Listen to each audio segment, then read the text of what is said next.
নমস্কাৰ বন্ধুসকল, ৰঙালী বিহু সম্পৰ্কীয় সাধাৰণ জ্ঞানৰ আজি দ্বিতীয় খণ্ড।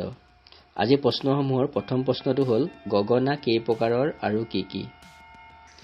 ইয়াৰ উত্তৰটো হ'ল গগনা দুই প্ৰকাৰৰ, ৰামধন গগনা আৰু লাহৰী বা ৰূপহী গগনা। দ্বিতীয় প্ৰশ্ন, গগনাৰ সূতাডাল কিহেৰে তৈয়াৰী?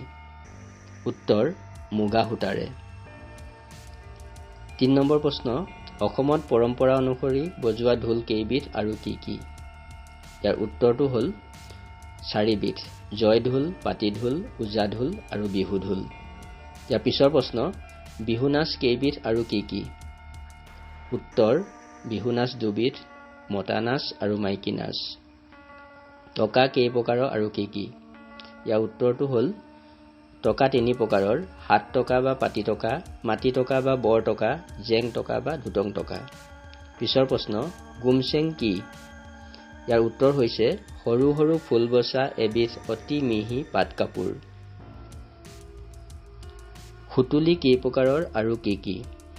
ইয়াৰ উত্তৰ হৈছে সুতুলি 3 প্ৰকাৰৰ, বিহুৱতী সুতুলি, পখী সুতুলি আৰু পিঠা সুতুলি বা বাঁহ সুতুলি। ঢোলৰ মাৰিডালৰ হাতেৰে ধৰা অংশটোক কি বোলে? ইয়াৰ উত্তৰটো হ'ল মুঠি। পিছৰ প্ৰশ্ন, হুঁচৰি দলৰ গুৰি ধৰোঁতাজনক কি বুলি কোৱা হয়?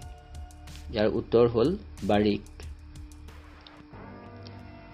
10 নম্বৰ প্ৰশ্ন, নামনি অসমত মানুহৰ বিহু দিনাক অন্য কি নামেৰে জনা যায়? উত্তৰ, বৰদুমাহী। ইয়াৰ পিছৰ প্ৰশ্ন, পানীৰ ভাপত বনোৱা পিঠাবিধৰ নাম কি? উত্তৰ, ভাপ পিঠা। অসমীয়া শিপিনীয়ে তাঁতশালত সপোন ৰচে, এই উক্তিটো কাৰ? ইয়াৰ উত্তৰ, মহাত্মা গান্ধীৰ।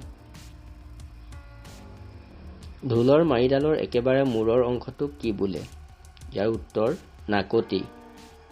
ইয়াৰ পিছৰ প্ৰশ্ন, বিহু সন্মিলনীত উত্তোলন কৰা পতাকাখনৰ আৰ্হি কোনে প্ৰস্তুত কৰিছিল?